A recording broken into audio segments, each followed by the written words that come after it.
Well, let's introduce our guest. Our guest this evening is Ellie May, and she's going to talk about Southeast Coastal Defence, for which she's Hello. been. Hello. You've been fighting for this since 2018, haven't you? Well, yeah, that's when I first set it up. Yeah. I'm Can you getting tell us Sorry, go on, sorry. about it, please, Elaine? Sorry, my phone's going like mad. Can you say that again? Ellie May, can you just basically tell us about it and how you set something up? Well, I live on the southeast Kent coast, and I basically got sick to the back teeth of seeing illegals coming in all along our coast on a daily basis. And I mean, this has been happening. They've been coming in by via the tunnel and whatever for ever since it was ever built. It should never have been built, but they started coming in via boats about 18 months ago, maybe a little more than that. It's certainly no more than 2 years. And I just got sick to death of seeing that these illegals were coming in by boat, and the French Coast Guard, as far as we know, are actually bringing them over to British waters. They're contacting the British Coast Guard, and then the British Coast Guard, RNLI, the police, NHS ambulances and whatever, all get sent out to deal with these guys. So they're wasting a hell of a lot of resources, and RNLI and the air ambulance. I mean, the air ambulance has been out several times, and that's all funded by the public. It's an absolute disgrace. And so that's why I set up Southeast Coastal.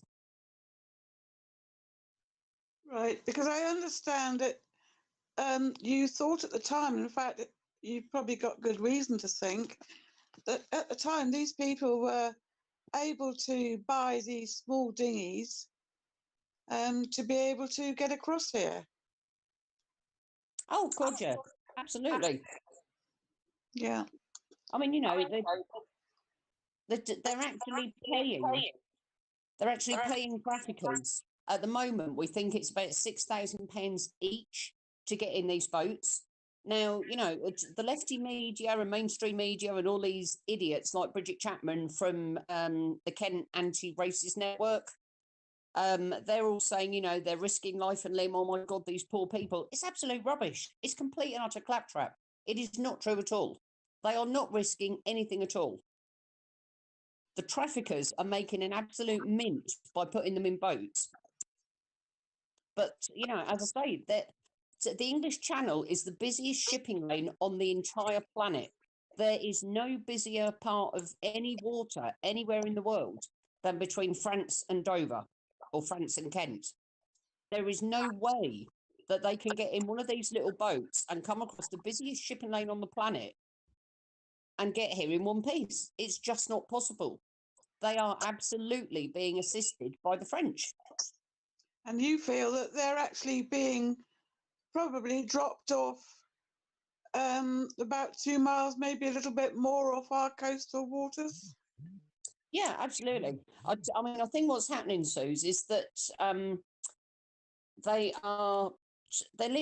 being brought across by the French, and they're being put into the water about, because bearing in mind, there's I think the international water starts at 12 miles, doesn't it? But there's only 21 miles in between Dover and Calais. So the halfway mark, they're bringing them across to the halfway mark, putting them in dinghies. They're staying with them until the British Coast Guard is seen to be going to get them. It's an absolute farce. It's a taxi service.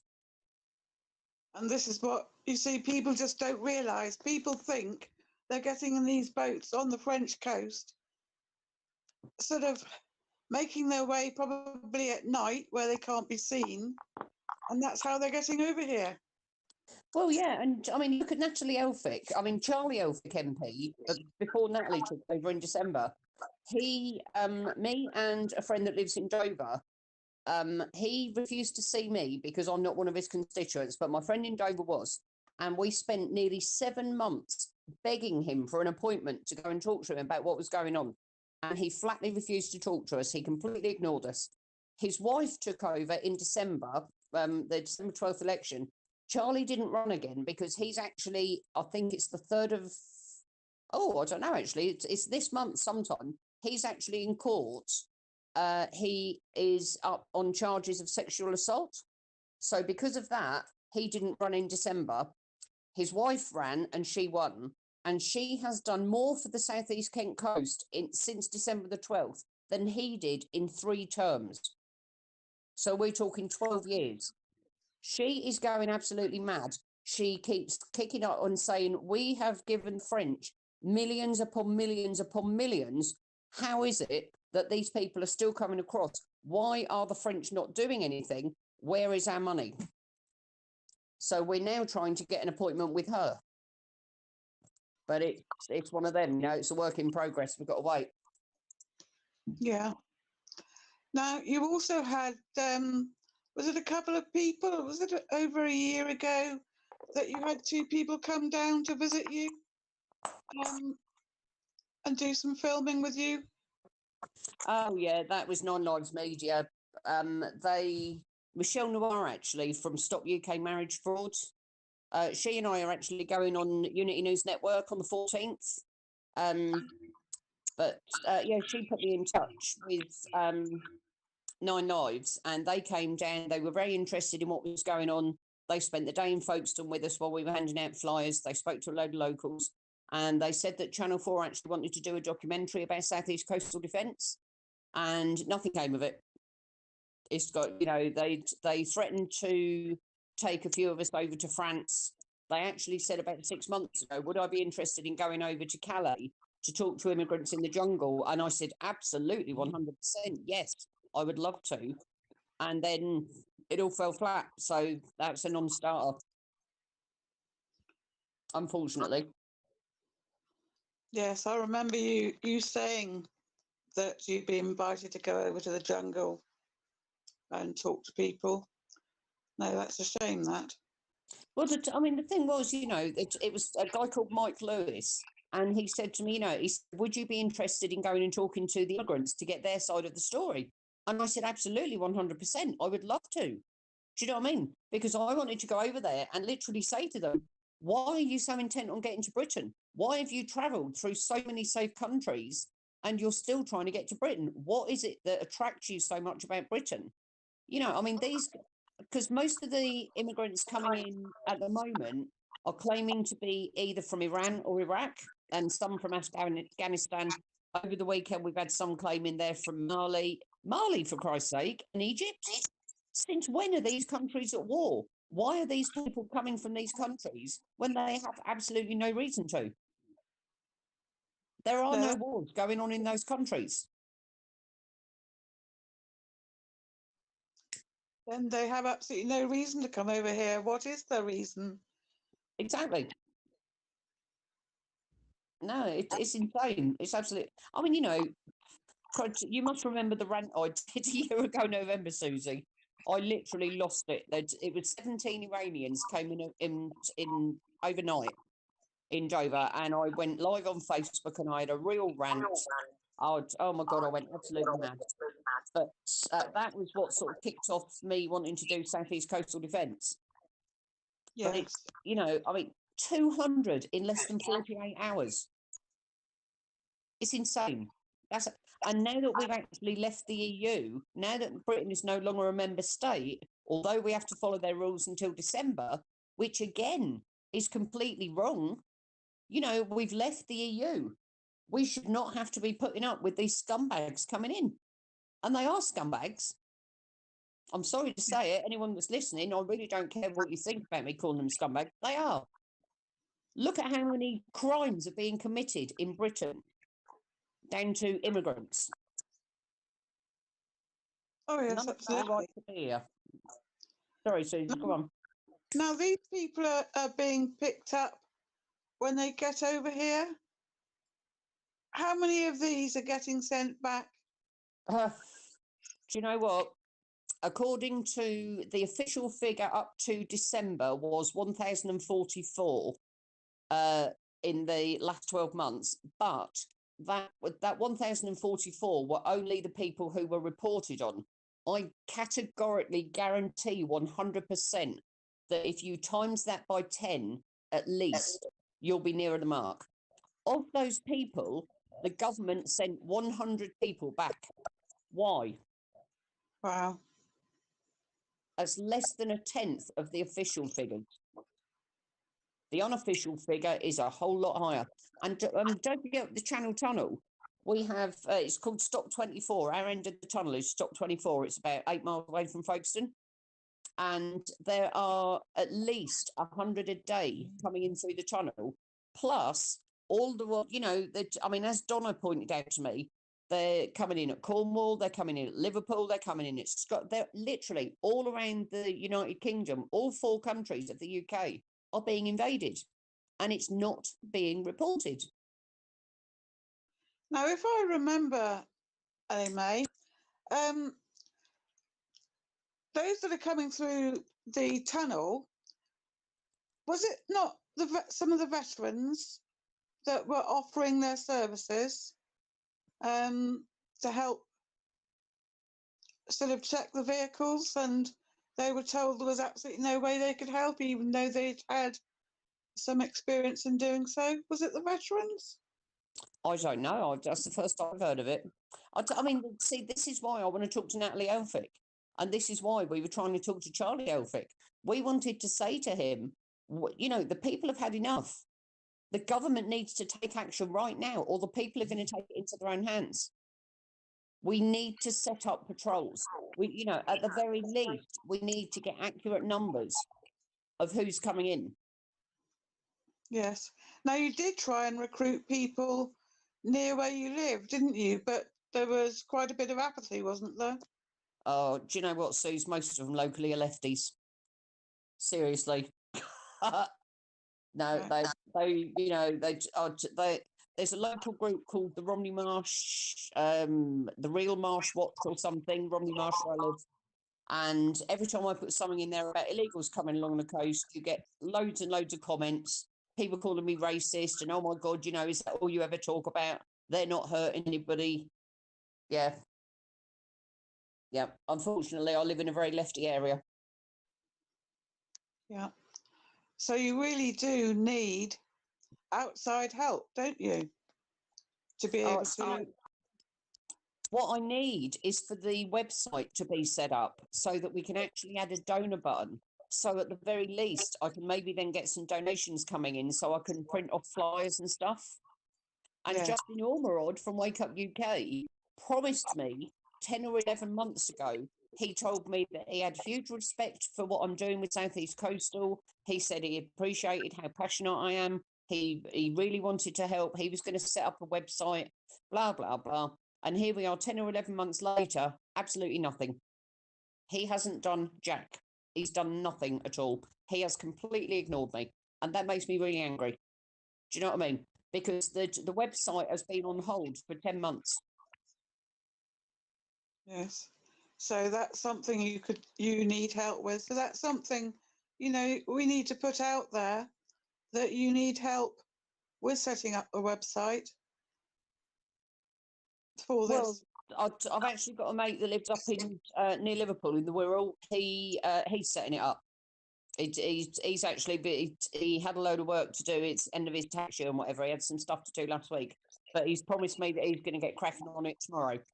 So hopefully the website will be up and running soon. Right. Now, are all these illegals being picked up by the Coast Guards when they get over here? Are they picked up? Well, yeah, I mean, the RNLI, the Coast Guard, Air Ambulance, they're all going out to get them. And what wasn't actually reported a few weeks ago, this was 3 or 4 weeks ago, I actually had video footage sent to me of a body being pulled out of the sea at Dover. It was an illegal, and for some reason he was completely naked. But I actually had video footage, and I sent it to Kent Online News, and they didn't bother reporting it. Oh, that's terrible. It's all being covered up. It's all being covered up. Do you know what I mean? It's the same as everything else in Britain. You know, if you're telling the truth, if you're trying to do something, if you're actually out there, you know, you get persecuted. It's insane. Did you say they're coming in to Bournemouth and Cornwall as well now, are they? Oh, they're coming in all around the country. I mean, you know Donna Dalgley. Yes. She goes down to Cornwall every year on holiday, and she said to me that there's lots of little coves down there, and they're coming into these little coves and just disappearing off into the country. You know, and we've all seen the videos of lorries on the motorway where, I mean, Christ, I've seen videos of lorries driving along the motorway. You know, they're doing 50, 60, 70 miles an hour, and there are illegals cutting their way out of these bloody lorries. It's an invasion. Yeah. No, that's disgusting as well. Oh, it's just, you know, and I mean, I don't drive. The biggest problem I have is that I don't drive because public transport obviously stops at whatever time of night. So short of me going and camping on a beach on my own, which my mate down, I was actually going to do it a couple of months ago. My mate in Hastings said to me, Elaine, do not do it. It's too dangerous. You cannot do it on your own. And I said, oh, don't worry, I've got a dog. And he said, no, promise me you won't do it. But short of me doing that, I'm never going to be able to get any footage because they're coming in from 2 o'clock in the morning all the way through till whatever time. Do you know what I mean? The 98 the other day, there were 7 different incidents at 7 different locations. So how can I possibly get to all of them on my own without transport? I can't.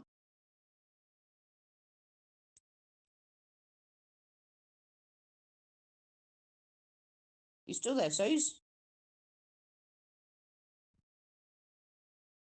Susie? Sorry, Elaine, I was muted. Were there any children that came in with that lot? Sorry, say again? Were there any children that came in with that lot? The 98 a couple of days ago, they claim that 15 of them were women and kids. But you have to bear in mind that the kids are at least 18 years old. They're not children at all. Right.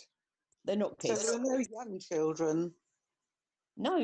Well, no, and that's another thing. You know, all these people coming in, they're probably about 95, 96% of them are fighting age men. And these guys are supposedly coming to Britain because, you know, they're fleeing war in their country, but their women and children are being left in their home countries. That doesn't make any sense. No, It's it doesn't. absolute nonsense. I mean, if anything, you'd think they'd get the women and children out. Yeah, this is the Middle East we're talking about. Yeah. I mean, Christ, over there. I was watching a video last year sometime, and it was in Syria, and they literally had women in a cage on the back of a lorry. And what they were doing was they were taking these women up to the top of the hills and whatever and leaving them caged because they were going to be the ones who got killed when the bombs came down. I mean, what sort of civilization does that? These people are not normal. No, I didn't hear that. That's awful. No, honestly, Suze, it was this video, and the video showed these women in a cage on the back of a lorry, you know, and they put the subtitles and whatever up. And I mean, there were guys on the lorry pointing guns at the women and the kids in these cages, and they were literally taking them to the top of the hills and the mountains and leaving them there. That's shocking. But hey, let's welcome them all to Britain. It doesn't seem so long ago they was bringing people in, and then they put shutters up because people noticed that these so-called children had beards and whatnot. And yeah, look at that guy in the classroom. Yeah, there was stuff that come out with the dental, if you remember. The dentist was saying, you know, there's no way in the world these are children, these are adult teeth and whatnot. So yeah, absolutely. We are being lied to a lot. And people like me who are trying to get this out there to the public, I mean, Jesus Christ, on a good day, I only get called racist 10 times. Do you know what I mean? I think that's worn off now, to be honest. Everyone's seen past it. But it's all good because Britain First are patrolling the beach. Oh, my God. For you guys listening to this, let me tell you a little bit about Britain First. They were supposed to come down here 2 weeks ago, and the only reason they were coming was because I sent one of the members, someone that's very close to Paul Golding, I sent him the webpage for Southeast Coastal Defence. He then came back and he said, "Oh my God, fantastic, respect, absolutely wonderful, great stuff you're doing." He arranged to meet me in Dover 2 weeks ago. He told me one evening that he would call me at 11 o'clock the next morning to let me know where and when to meet him. He didn't call at 11 or 12 or 1 or 2, absolutely blanked me completely. Later on that day, somebody sent me the link to a video of Britain First in Dover that same day. They were there for 45 minutes. That's it. They were in Dover for 45 minutes and they left. The video was only 4 or 5 minutes long, and it was Paul Golding, of course, and then 3 other guys, and they put a Britain First flag up on the cliffs in Dover. And they then told the world that they're patrolling the Dover beaches 24/7, and people are now sending them money hand over fist. They are lying. They are not patrolling any beach anywhere. So if you're watching this, listening to this, whatever, and you're sending them money, you are sending your money to scammers. They are lying to you. Sorry, I need you to get that off my chest.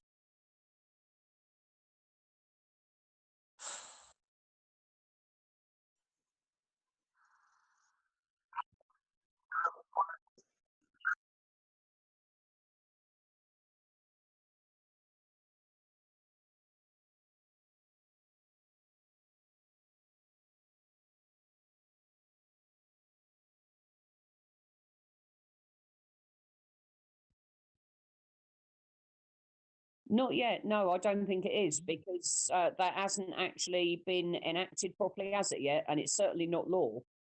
I mean, we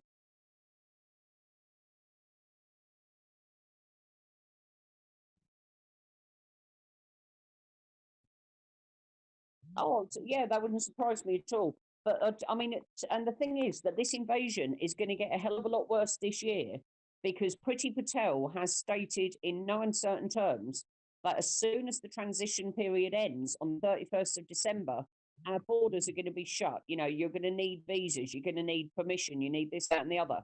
So that, I mean, 200 in less than 48 hours is absolutely insane. It's the first time it's happened. And with the weather improving over the next few months, it's going to get a whole lot worse. I'm fully expecting thousands and thousands per night in the summer. And don't forget that very, very few of them are being sent back.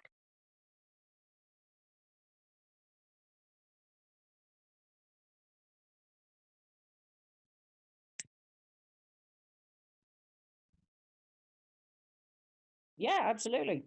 And I mean, there's that. I think she's a Canadian woman, somewhere over in France. She's from some Canadian NGO, and she was secretly filmed by somebody a couple of years ago, and she was telling them that they needed to say that they were ex-Muslim, they converted to Christianity, and she was literally saying to them, "If you say you're a Christian, you'll get in." It's absolute. Oh my God! It just makes me so angry.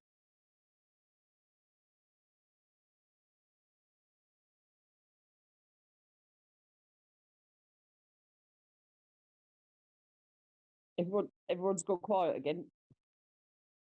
I was just thinking myself. I mean, this is probably related to it.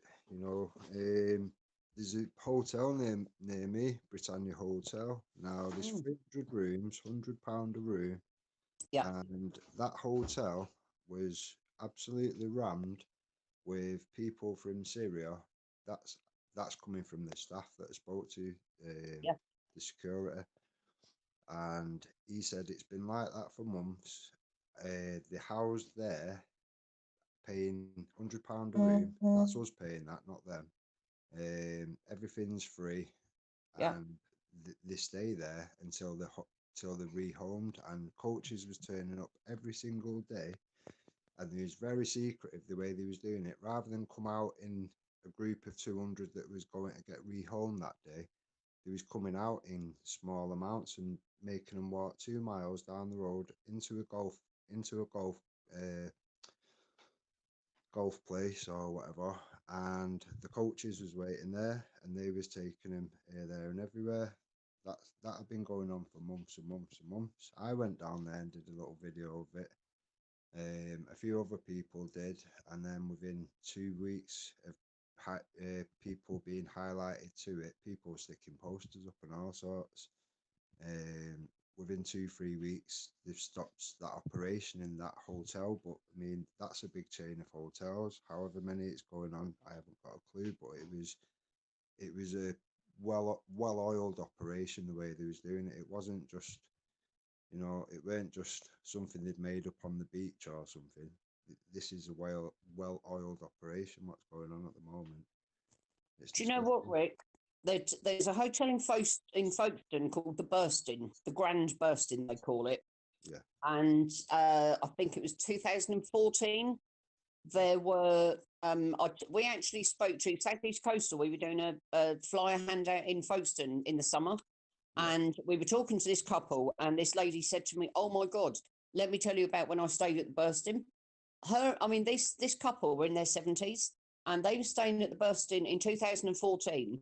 And she said that coach after coach after coach turned up. There were according to the local media, it was 130 illegals.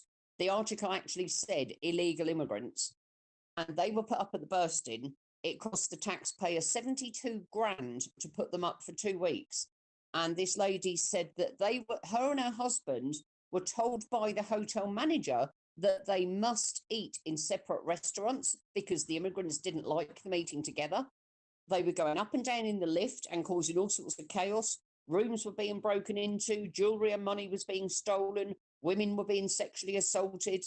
And this couple, literally, within 24 hours of the illegals getting there, they turned into the hotel manager and said, "We can't stay here, we can't do this." And Britannia Hotels own the Bursting, and they were told in no uncertain terms that they couldn't possibly get a refund. And then only about 3 or 4 months ago, Vinnie Sullivan was down with a couple of people. I don't know if you see the video he was filming with me in Folkestone. Yeah, I've seen that one. Yeah. He actually went to the Bursting because I told him about the about the immigrants being there, and he spoke to the manageress, and he said to her, "Can you please tell me how many immigrants do you have staying here at the moment?" And she said, "Oh, none. I've been the manager for 2 years. We haven't had any at all." And I sent him a link, and the link was only dated 2 weeks previous to that. 59 of them staying at the Bursting. So the managers at these hotels are lying to the public about it as well. Wow. This is it. People don't realise what's going on. People are bending things and outright lying to make these things happen.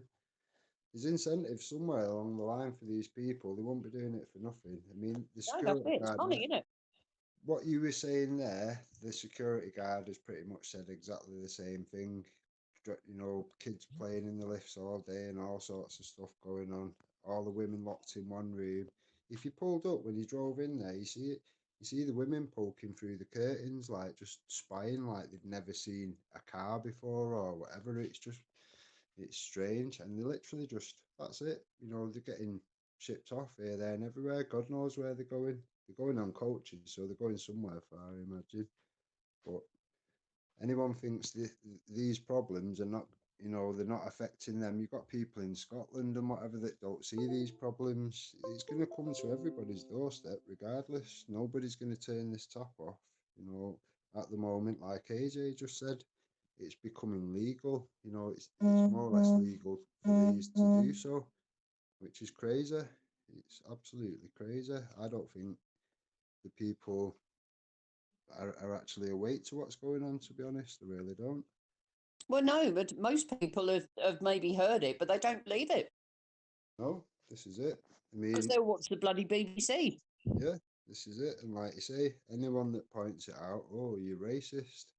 Well, at what point in time are we going to say, we've got enough now? We've taken on enough people. We've been more than generous. We've got our own veterans sleeping in shop doorways, but we can home hundreds and thousands of people that have travelled 13 countries. If you was fleeing war, there's a lot of countries that you've crossed through which was safe, and they speak the same language, they serve the same food, It's the same culture. Why, there would have been safe. There's lots of places would have been safe along the way. All they are, in my opinion, most of them, not all of them, but most of them, is benefit shoppers. That's all it comes down to. It's a soft country. We've got a soft law system. They come here, they can do whatever they want, and to be honest, the law seems to protect them. That's my opinion. And free healthcare. Yeah, this is it. They're all coming here with disgusting teeth, needing sorting out and whatever, and who's going to pay for it all? It's only going to be the taxpayers. It's as simple as that. We can't, as a country, we cannot afford to facilitate what we need to facilitate. We're short on schools, we're short on housing. Everything's got a 10-mile list, a lot, 10-mile long list for anything, even just to get a doctor's appointment with a GP Yep. seems to be a struggle. Dentist, everything's hard work. Why? It's because we're letting in more people than we can physically afford to facilitate these things to happen without things going downhill. I think eventually the NHS it's gonna, it's one of them things. It's everything's got a breaking point, and at some point everything's gonna implode. In my opinion, it's just not feasible to carry on doing so and expect a different result. It doesn't make sense. Well, no, and I mean, as you say about the NHS, there's literally a 5-minute walk from my place. They are building 83 houses, and lots of locals. I mean, we all campaign to try and stop it and whatever else. And of course, because of corruption, it's gone ahead. So we're talking 83 houses. So potentially, we've got 166 adults with X amount of kids. Where are they all going to get a doctor? My surgery has been on its knees since 2016. The NHS no longer run my surgery. It's been taken over by a company called Invicta Health because my surgery has just under 1 star. It's that bad. So where are all these people going to get a doctor?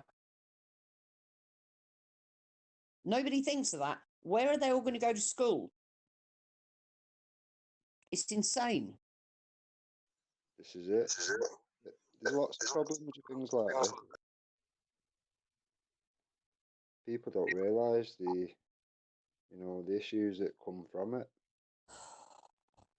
Oh, it just, I mean, on the southeast coast, I am so desperate to get any sort of help at all.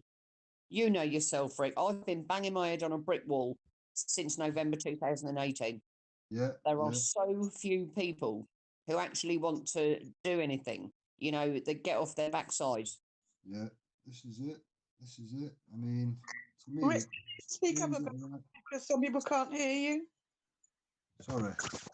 It might have, I tried the earphone thing. It's probably on the blink. Yeah, I mean, to me, as soon as it arrives on the coast, wherever it is, it's then our problem because instantly you have to start paying for things. It's as simple as that. There's not an endless supply of money. Why the government think it's okay to allow these things? The government don't have any money. The government doesn't have money. That's our money. So what they're doing, distributing it here, there, and everywhere, looking after anyone that decides to swim across the water. In my eyes, that coming before your own people, that's disgusting. In my eyes, it's treasonous. How can you have your own veterans sleeping in shop doorways and whatever and suffering with PTSD and all sorts of stuff? But that's okay. But we must tick all these boxes because what? It doesn't make sense to me. It's disgusting. I just don't think people until recently are starting to wake up to certain things. I mean, it weren't so long ago. Anyone that pointed out grooming gangs and whatever, he was a far right racist. What for stating facts? Go and read Easy, mate. See how you feel after that. These things are just facts. But now the facts have come out on that, it's making people evaluate. Well, if I got it wrong on that, what else have I misjudged and been lied to? It's the media. It's all the fake shit they put out. We've seen it at demos. They'll sit there a nice location. They know full well where Antifa set up. They're just waiting for that 30 seconds when a piece of fruit gets thrown into the crowd with razor blades or something, and that's it. They want a 30-second reaction of the, whoever it is that's opposing anything. They just want that 30 seconds of a reaction, and that's it. They'll put it out. They won't put that they've been there peacefully all day until that happened. It's No, very no, of course not. disingenuous. Very disingenuous. I mean, I cannot, my brain just doesn't understand how our lefty friends think that all of this is okay. You know, they all bang on about needing open borders. Everyone should be able to go to whichever country. I mean, what Yeah. the hell is that about? It doesn't make any sense. Well, this is why I've said, I mean, I've you know yourself, I've been in all these groups, I've seen it all, I've seen different approaches. To me, calling out and just going, right, block the lefties, just block them, that clearly doesn't work. I've come at it from a different approach. We need to speak to these people. These people need to see what we're seeing. It's Yeah. easy to block it out. Sorry, 1 second. It's scary though, you know. I mean, for me, it's about our country and our future generations. I have a 3.5-year-old granddaughter and a 1-year-old granddaughter, and the thought of their future and my daughter's future when I'm not here anymore absolutely terrifies me. Yeah, this is it. This is it. I think people need to look at the problems. To me, it's easier if they come at it with a thing of, look what we're saying, and try and refute it. Try and prove us wrong. If you can't prove us wrong, and you're finding evidence along the way that supports what we're saying, then you need to examine things a bit more. You need to look at some of the things that you've been told, which are maybe not true. They're making light of everything. Look at the stuff that's already gone on. Pretending people are children. If they're not children, why are they pretending they're children? Dentists don't get it wrong. If they're saying this is clearly not a child, these are adult teeth and whatnot, then you can't argue with it. It's evidence. And you know what? I honestly think it's only a matter of time until everybody's lovely friend Shemima Begum rocks up on one of the beaches. I don't think for a split second that she will stay in Syria, if she's even still in Syria. I wouldn't be surprised if she's already here, to be honest. I wouldn't. No, I wouldn't either. It's too easy to get through. It's too easy to get through. I mean, I don't watch TV much, anything. But my mate was watching something a couple of weeks back, and it was so many people, and he was just trying the luck just to see, testing the borders, testing to see what, how easy I or saw hard. some of that, yeah. Yeah, Yeah. and I couldn't believe it. All of them got through, and one of them was Yeah. literally, he was just hid under a sheet on the back seat of a lorry in the cab, and the guy went in there, quick search, didn't even look under the blanket, and he was gobsmacked. He thought, well, I'll definitely get caught, but we're just trying it anyway, and he got through. And it was like, wow, you're actually showing people now how easy it is. It's good because it shows us. It shows the people on the left that was believing it was hard and got all these things in place. There's nothing in place. Nothing's changed. Same with the grooming gangs. Nothing's changed. It's not got any better. It's got worse everywhere. Rather worse.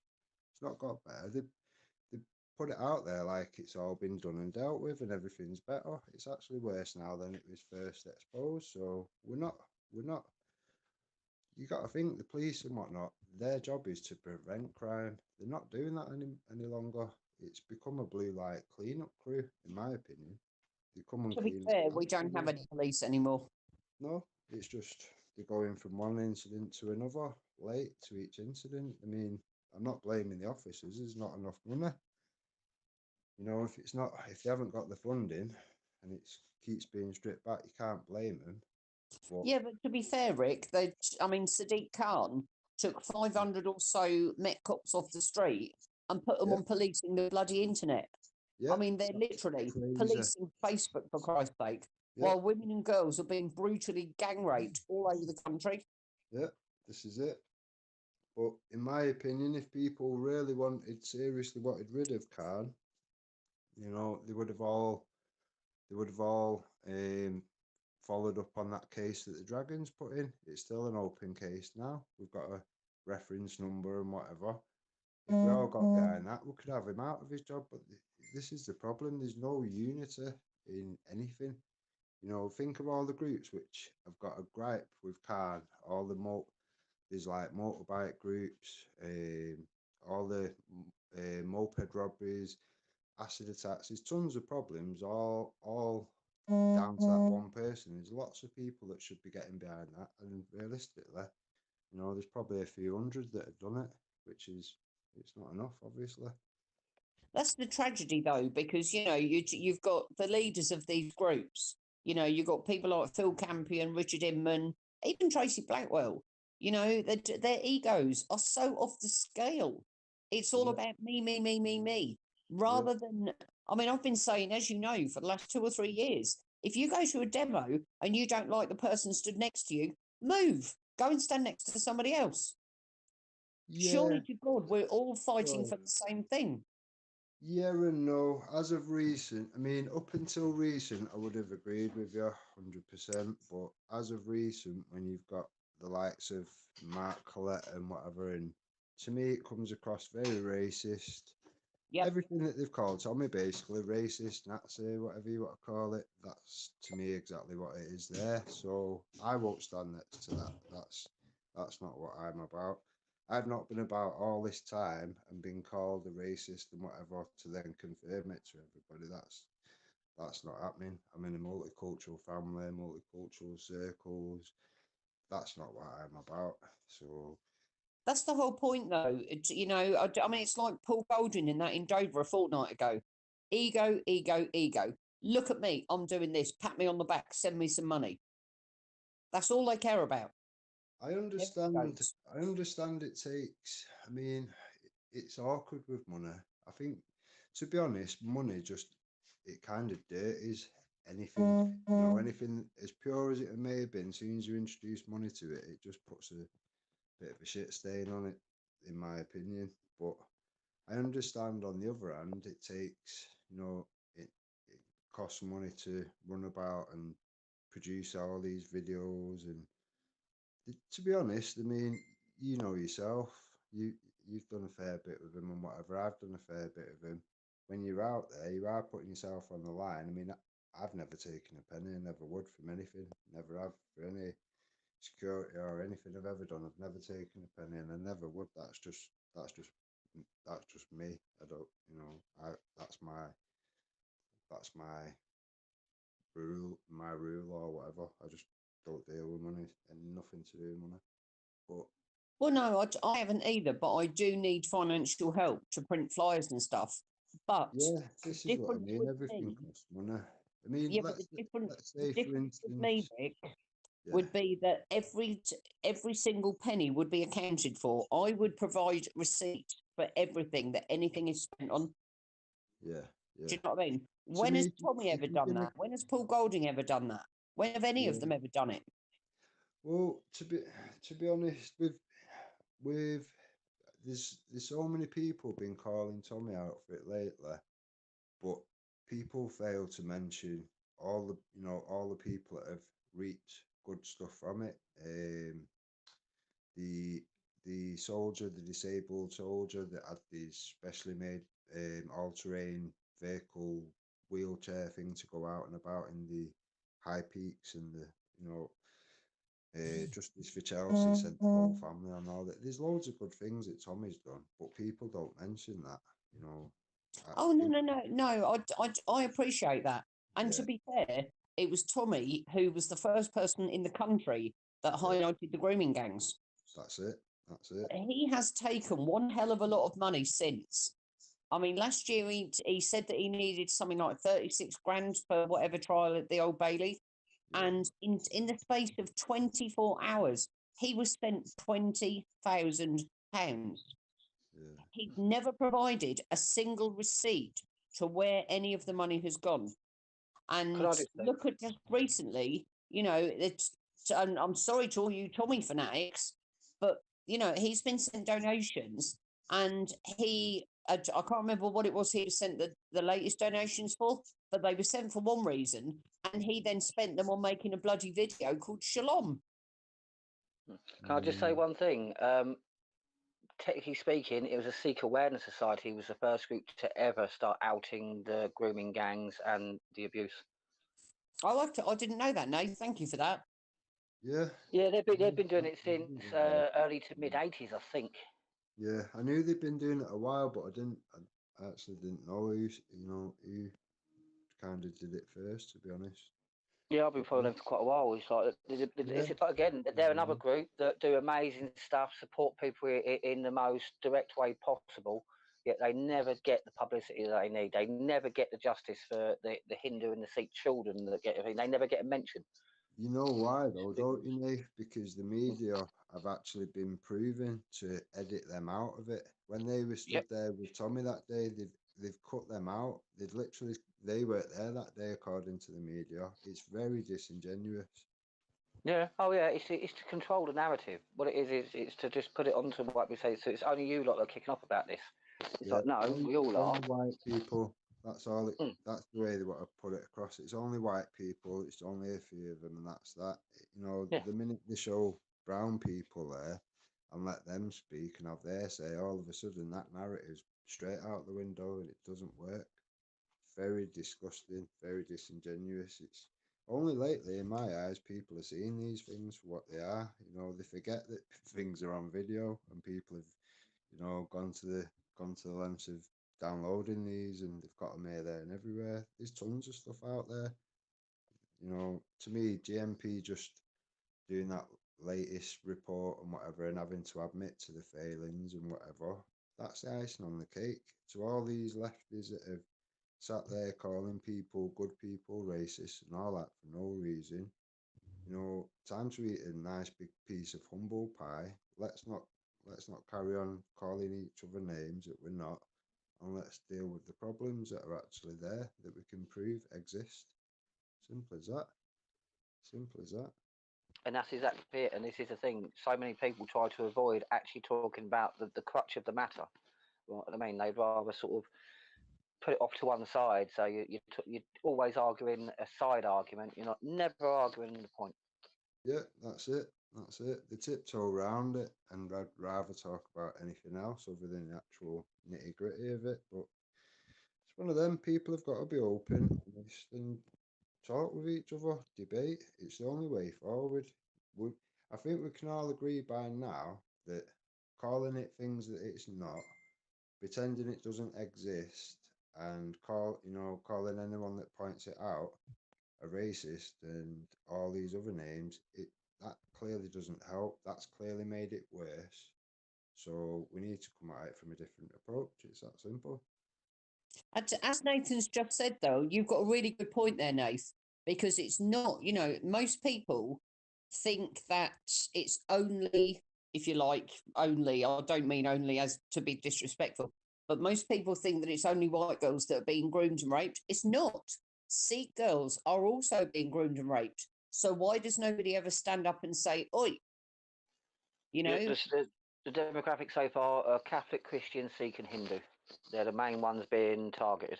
And they are being targeted. In any other situation, you'd be saying people are targeting certain people, but in this situation, we're not allowed to say people are on purposely targeting certain demographics. We're not allowed to say that, even though the proof is there. Well, yeah, so pretty much everyone that isn't a fucking Muslim is being targeted. But you're not allowed to say that because that's racist. Seems that way, though, doesn't it? Seems that way. Oh, my God. I mean, you've got people, this is the problem. You've got people that are clueless about Muslims and Sikhs and Hindus, and you've had problems down the line where Hindus and Sikhs have been attacked in what they, as the attacker thought, was they was attacking Muslims. People are not even aware who's who. It's ridiculous, you know. Hindus, Sikhs, and whatever, they've never ever been an issue while they've been here. You know, they Not at was all. targeted. Their children was targeted. They went the right authorities. They did things the right way, and nothing happened. And then it had to turn to extreme violence to make it stop. You know, is this going to be is that what they want us to do, or is that the lengths it has to go to before things get dealt with, or what? To me, it's not hard in my eyes. I mean, if people read Easy Meat, some of these cases, it's not just about, and I'm not saying just as in belittling it, but it's not just about rape of children. It's about destruction of children, Yeah. raping girls with knives, bats, broken bottles. Oh, Jesus, That's don't. about destruction. That's pure destruction. Now that is a whole different law altogether. That's genocidal laws. Now we're not using them laws, but them laws are in place. To me, they're in place for a reason. We should be using them. We could be using them, but we're not. But the problem's getting worse. So to me, it's like everything else. It needs public backing. Everything needs public backing. When you've got half the country or more that have got their heads in the sand, we've got an issue. Everybody needs to speak up. It's that simple. If you can see a problem, point it out, speak about it. That's the only way you're going to deal with problems, by bringing it up, getting it in the open, and making it public knowledge, and then you will all deal with it. I mean, there's some brilliant people at the moment. I can't say how much respect I've got from it. It's unreal. Black Van Man, people like that. Callum from Speaker's Corner, Titans TV. All these people are doing absolute brilliant work, and they're calling. They're not pulling punches. They're calling it as it is. And to me, people need to get on there and give them support. These are the people that are doing, in my eyes, what's needed to be done, because they're now waking up the black community. There's a lot of black people that have turned to Islam. There's a lot of people turn to Islam in prison and whatever. So to me, these things, them things being fought on a different battlefield is exactly what needs to be happening. But we need to back them people up. Now you've got the likes of Mark Collette and whatever. To me, they are driving home the narrative that the Muslims in Speaker's Corner are trying to push, and have been trying to push for a good 18 months, because the argument in Speaker's Corner seems to be about how vile Islam is to black people and what it's done to their people over the time that Islam's been around. Islam's vile to everybody that isn't following Islam. End of. Yeah, it is. But I mean, I don't think 18 months ago a lot of the black community realised. A few, yeah, but now it's hot topic, and it's one of them. You can't get away from the facts. Now you've got some people that are following that ideology, which seem happy with that, and they're openly displaying that they're happy with that and being quite racist towards black people. Now, in my eyes, where all the lefties screaming racist and whatever, we can show you racist. We can show you point blank each person. We can show you all these absolute racists. Why are you not calling them racist like who's calling us? It doesn't make sense. It's just, to me, people have got to get past the bullshit. Islam's not a race. Muslims are not a race. So we need to take that race thing right out the equation, because it's neither. So That's exactly, the true definitions need to be applied once again. yeah. Can I just say so? Can we invite Gary and Danny, because they're trying to get in? And can I just bring it back to the prisons, especially? I mean, you'll know this, really, especially in the southeast and the southwest. A lot of inmates are being beaten to turn to Islam. They've got a choice: they get beaten every day, or they turn to Islam. And this is happening in all the prisons in the south.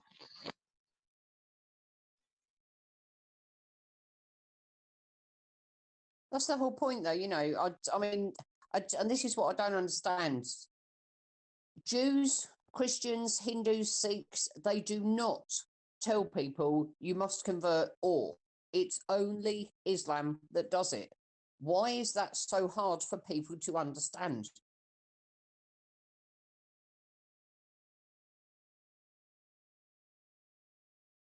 You still there, guys? Yep, Tom's here. But this is the thing. It's getting. I think the hardest thing for people to do, and I think this is the problem we face across the whole of the country, is getting people to make a decision, and that is decision is in which side of the fence do they come on? Yeah. Do they agree with this behaviour or don't they? Many people don't want to come out and say I don't agree with this behaviour because to talk about it, you can lose your job. You can get labelled, you lose friends, get labelled in your community, things like that. And this is what's been done. This has been done by design. Is to browbeat people to not talk about it, to just shut up and just accept it. But Yeah. unfortunately, that's not what human beings naturally do.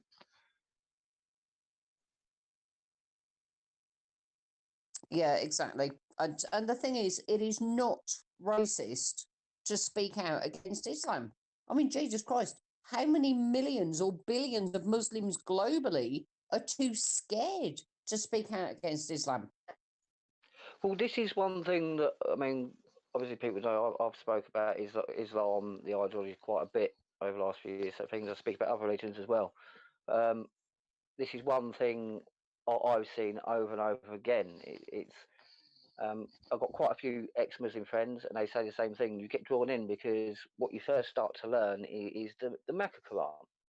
Now that's the one that has got mainly the talk from Allah and the words from Allah coming down. It is actually peaceful, and I'll even admit the Meccan Quran in certain places is got some beautiful things in it, absolutely beautiful things. The problem is the Quran is two books, and then when you go to the second Quran, which is the Medina Quran, that's when you start getting jihad and you start getting the racism and the violence enter into it. And this is a problem. People can't differentiate between the two. And often most Muslims don't get told the full story. It's not until they're in, and this is what makes me say, they sort of draw you in, and then when you're in far enough, that's when the rest starts coming out. And by that time, you're too far in, you're too enveloped in the community, and it makes it harder to withdraw. Yeah. Yeah, absolutely. The problem is with that, though, Nate, a lot of people have been told with many different ways of telling them and whatever that jihad, what the actual meaning of jihad is. A lot of people think it's something, that inspires them and all this kind of rubbish. They don't actually realise the terminology that they're using, and they think, it's just that. It's just like doing Pilates or, a bit of yoga or something. And that's what they think it is. They're comparing things to ridiculous stuff, and you think you don't actually know what you're okay with. You're saying you're okay with it, but I'm sure you don't actually understand the meaning of it. Can I interrupt here? We're getting a bit off topic. One question for Elaine. Mhm. What do you think you need to be able to keep the beaches safe? People, basically. Literally, that they are. I mean, you probably remember when James Goddard came down a year or so ago, and we were down at Greatstone Beach, where there had been something like 20 odd the day before. Yeah. And I mean, we're on Greatstone Beach at 3 o'clock in the morning in the middle of bloody December or January, freezing cold. And James is literally, he's gone, oh my God, guys, look, we're going to catch some. Everybody turn your torches off. I can see a boat. And we're all saying to him, what are you talking about? And he went, look, the light's over there. And I said, James, that's France. And he went, no, it's not. No, it's not. I said, James, that is France. I'm telling you. And it was David and Damo Brown that were with us. And they turned around and went, actually, yeah, she's right. That is France. Do you know what I mean? It's so close. It's only 19 miles, is it, there? It's 21 miles in between Dover and Calais. Well, that's the thing. You can see France's lights from where I am. I'm up the other end a bit. I'm by Thanet. Yeah. But you can see it, and we're further away than like Dover and that lot, and you can see it from me. I mean, people will be surprised when they actually have a look. On a clear night, you can see the lights of France. It's rather weird to see it. I mean, it's that close, and this is what people got to understand. There is people that swim the English Channel. Okay, in winter, in summer, the whole thing, and people say, oh, they're putting themselves in danger. I understand, yes, they are putting themselves in danger. Most of them can't even swim. I understand that, but at the same time, you've got to understand it's like the distance they're travelling, considering they're being escorted, and then basically all they've got to do is travel pretty much quarter of a mile, and then they're picked up by the English Navy and escorted, and Yep, then took onto a ship and escorted back. I mean, they don't absolutely. actually travel that far. And people got to understand this as well. It's like when you've got the French Navy and the English Navy involved in one of the biggest shipping lanes in the world, I can tell you now, this is not just a group of people. I mean, these boats are anywhere between 3 and 12 grand they're coming across in.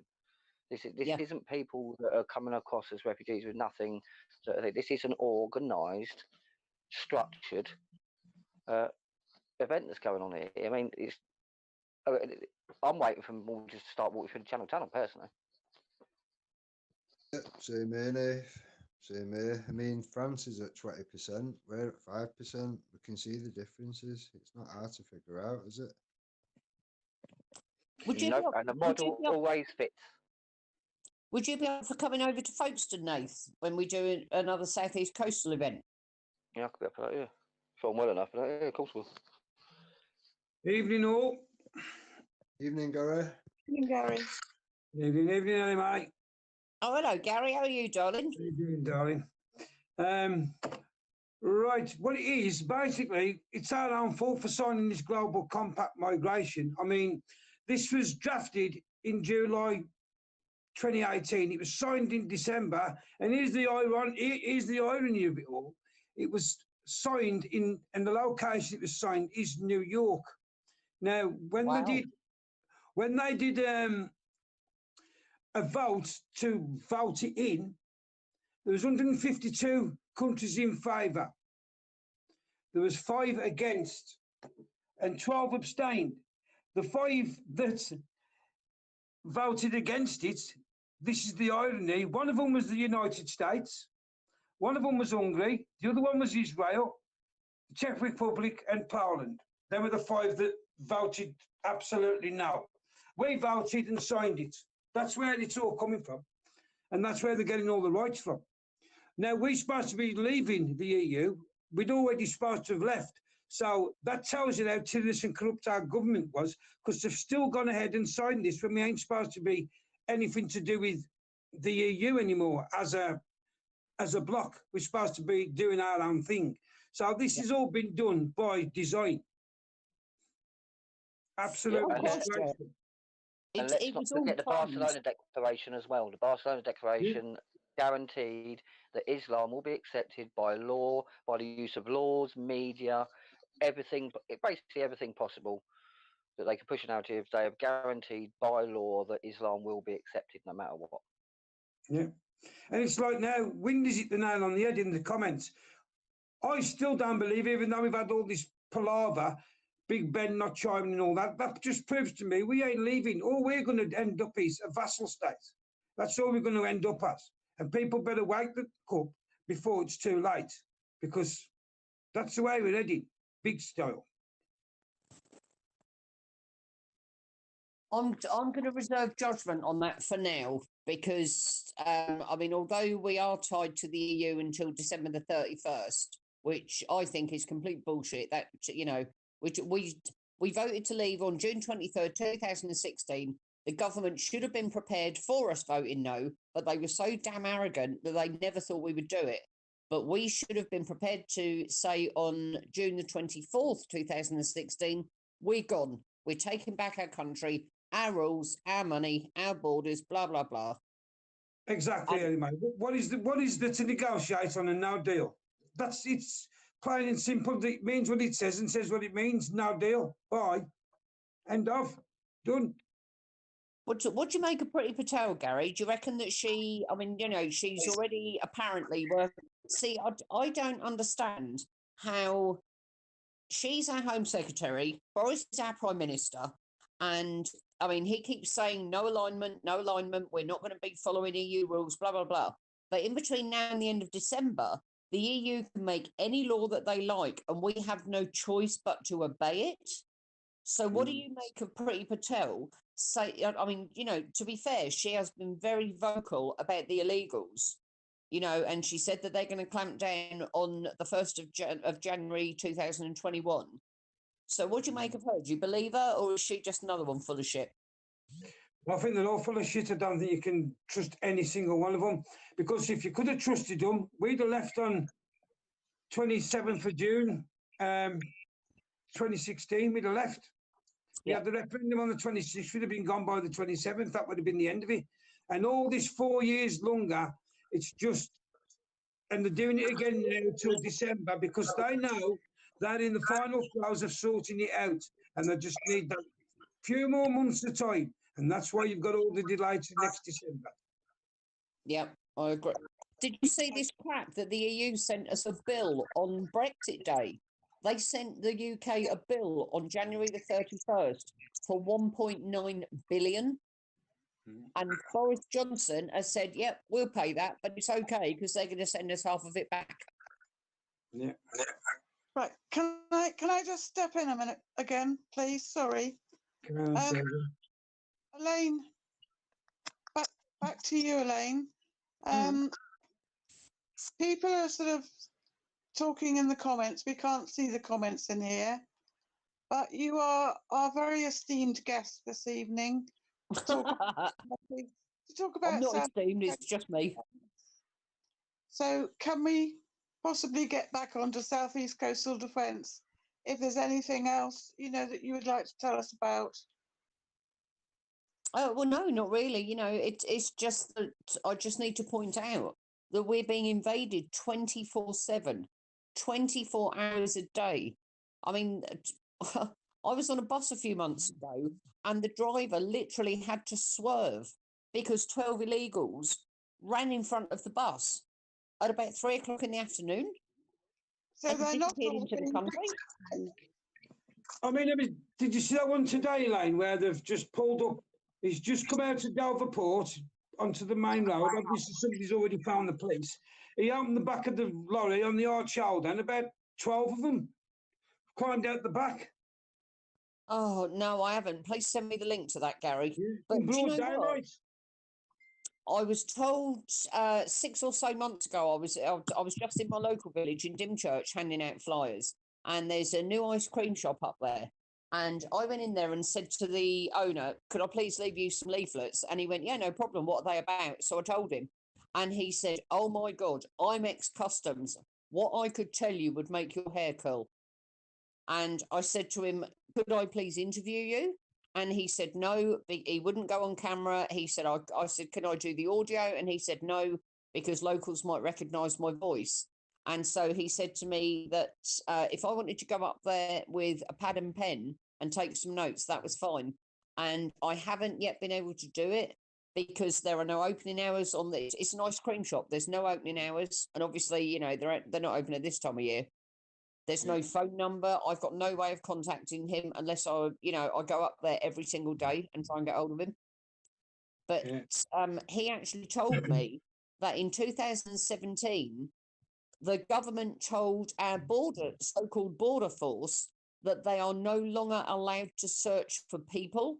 They can look for guns, they can look for drugs, they can look for whatever else, but they are not allowed to look for people. Yeah. What the hell does that say about our government? Yeah. Well, apparently that video I've just told you about a couple of months old, but what it's been done, it's been recopied, and someone just put it out as a fresh video today on my wall. So it's only today's date on it. So that's what's happened there. It's been copied and re-put out. But there's that many coming over. You don't know what's new and what's old. That's a problem.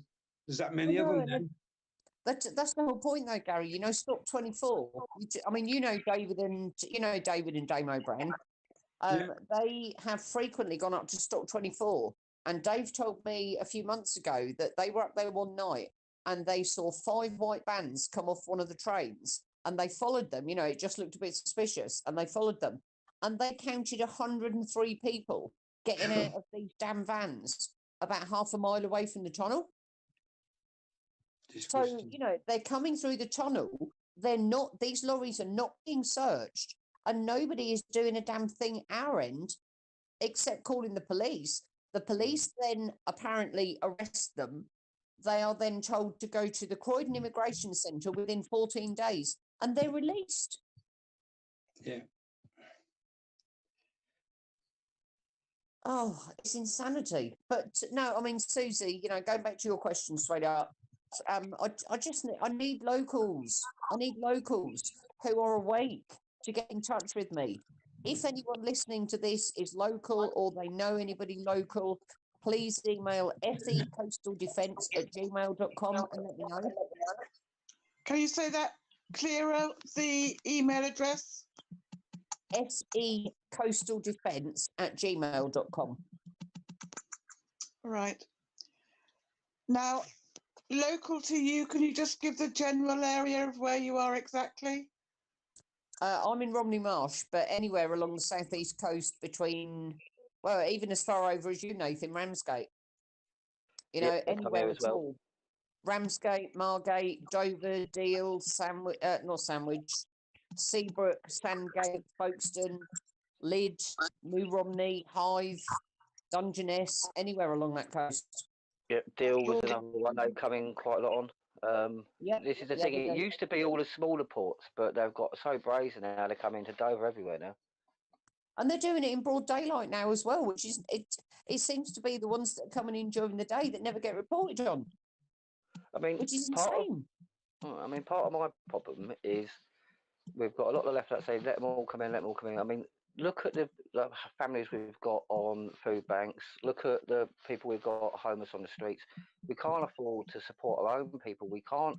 It, it is not right to bring more people into a country you can't guarantee you can look after. Of course not. Human rights wise and stuff like that. And these people are big on human rights, so they should be bang honest and saying, well, we can't look after these people. It's not right. But no one's doing that. They just go, no, come on. Ridiculous. And this is another thing as well. People got to understand all the people aiding and abetting this and saying, yes, this is okay, let's do it. They're illegal immigrants. This is a crime. Technically speaking, what's happening in the English Channel, I think technically could constitute an act of war. But no one wants to talk about it. Which you're in Ramsgate, Nate, so I assume you've heard of my good friend Bridget Chapman. Bridget, I know Mick Chapman. I think I've heard of Bridget Chapman. Oh, look her up. Her name's Bridget Chapman. She set up CRAN, Kent. I think it's the Kent Anti-Racist Network. Her and her buddies were down on Ramsgate Beach last summer. They did a candlelit vigil for immigrants coming in. She is on her trolley. She is, my God, she's so left. It's insane. Me and her were both interviewed on BBC Radio 4 last year. And I was there saying basically we need to stop this. They're not, no police checks, no background checks, blah, blah, blah. And she was calling me racist on air and basically saying that we should welcome all of them, no problem at all. She lives in Ramsgate, Nath. Yeah, it's divided here. It's divided, and it's because this is the problem. I mean, it's like recently. This is how quite diverse it is, but you don't really see it on the face of it. It's like we've recently had Hindu basically taking basically they bought the Kingdom Hall. Now this is a very very old building. Remember, Ramsgate is the only royal port left in the kingdom. It's the only royal port. There's no other royal ports, so it's the only one left. There's buildings here that all the kings and queens used to come here to visit and go around Margate and Ramsgate. I mean, there's a lot of old buildings. There's a lot of heritage here. They've moved in. They're actually trying to fundraise, and they've put a hell of a lot of their own money into basically restoring the building to keep our heritage. At the same time, they can make it a temple inside without damaging any of the interior exterior, and then they can preserve their culture. So what they're doing is preserving both cultures at the same time, but they're getting a lot of stick and a lot of money taken away from them from other things, and I don't think it's right. I think there's genuine people really trying to sort of integrate and become part of the community and help the community and support the community, and I think they're being ignored and pushed to peripheries, and I think this is where society's going to break down. I think this is where, because like I said, I don't think multiculturalism has failed. I think immigration and stuff like that's failed. and this is a problem. But multiculturalism will fail if it keeps going the way it's going, and that's not what we want. Multiculturalism has already failed, but not because of us. It's the, I'm sorry to say it again, it's Islam. They will not integrate. And I'm not saying all of them, we've got these Muslim extremists, if you like. But to put it into perspective, when you've got a video of somebody in whichever Middle East country being beheaded, the extremists are the ones beheading them. The so-called moderates are the ones stood a couple of feet away filming them. They do not integrate. They don't want to. I mean, the majority, I actually think that the majority of Muslims are absolutely fine. I don't have a problem with immigration at all. Not at all. If somebody wants to come to Britain and work and pay their taxes, fine. Not a problem at all. Go ahead. Keep coming. That's fine. It's those who absolutely refuse to work and refuse to integrate, like when you've had Britain First doing whatever demo and they're screaming at them, this is our town, not yours, and whatever. No, it's great. So how bad is Margate? Did you see Debbie Coleman goes down to Margate quite often? Her and her family go down there, and she put up a few photos in the summer of toilets in Margate, and they were absolutely disgusting. She put photos up of the beach, and there was just rubbish strewn everywhere. And there were piles of human shit on the beach from these people. So how bad is it in Thanet, Nath?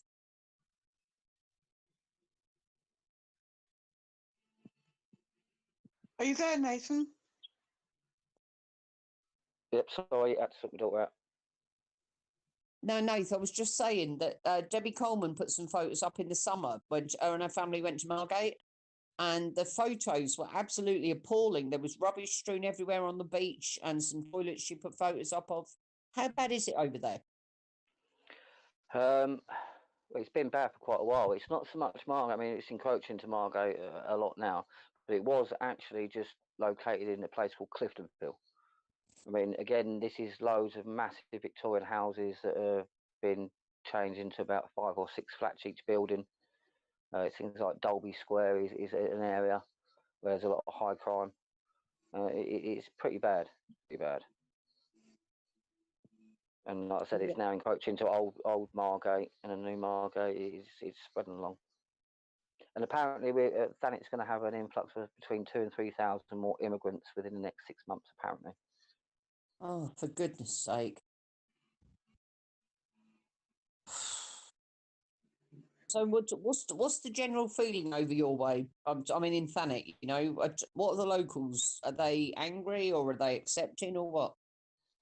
Well, this is the thing. It's to a lot of people, it hasn't hit because, like I said, we're small fishing towns, Yeah, villages. So on the face of it, everything seems the same, but you can see it's slowly changing in the background, and a lot, like I said, a lot of people haven't addressed it. It's kind of split. I mean, you've got a lot of like people that you'd say were on the left, and then you've got a lot that I wouldn't say on the right, but I mean, people call it closet because a lot of people voted for UKIP and that round here at the point when they were saying. So it was at one point classed as far right everywhere, but it's not. And this is the point. A lot of the press and a lot of the media, the way it's been handled around here is absolutely appalling. I mean, considering we're all small fishing villages and towns, there's a hell of a lot of stabbings and stuff like that going on. There's basically running gang wars over Cliftonville. It's ridiculous. And Cliftonville's not very big, is it? No.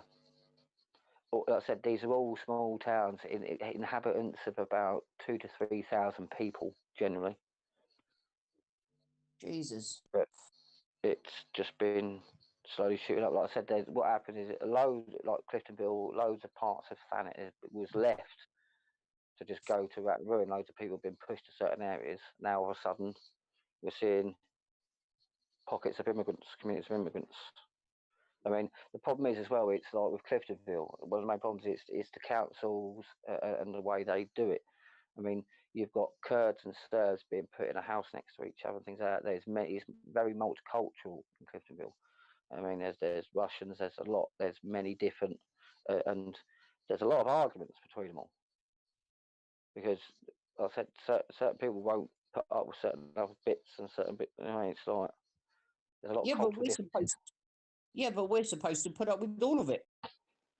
Yeah. So, are Ramsgate and Margate Labour or are they Tory? It's switched Labour, Tory, Labour, Tory. Recently, I think it's been Labour. But this is the thing. Again, we've got a very dodgy Labour around here. I mean, one of the Labour MPs, not like long ago, I think Body Shop donated something like 20 to 30 grand's worth of stuff to raise funds for something, and most of 2 or 3 MPs, I think, female MPs, I think, sold and donated about 5 grand and sold the rest for themselves privately. I was caught out this summer. And we've got the hoverport, we've got ferryport, we've got a lot of things that could be doing something, and they've spent. I mean, Ramsgate Harbour, for instance, the port, millions and millions of pounds. I think it's like 12 million and up was given to a company to do something with the port. This company had no ferries, and they landed up just collapsing on the deal. So all the money's just down the drain. It's ridiculous. And we've got homeless. That 12 million could have solved the homeless problem in Thanet in one go. Yeah. Are you getting any immigrants coming in by, on the dinghies to Ramsgate or anywhere near that way, Nath? Yeah.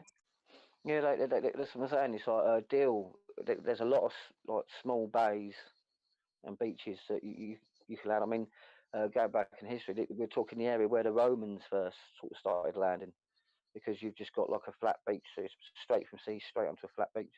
It's a perfect place to land. We've got loads of them dotted along the coast from here down to Cornwall. And that's the problem now, it's all going in, but now they're going to the major ports and that as well. It's becoming.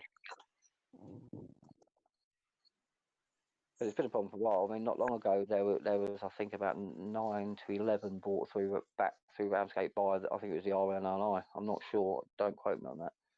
I think they brought them back. So they got into handed trouble. over to the police? No, I think they was taken to hospital. That's all I know. I think they was taken on ambulances. That was it.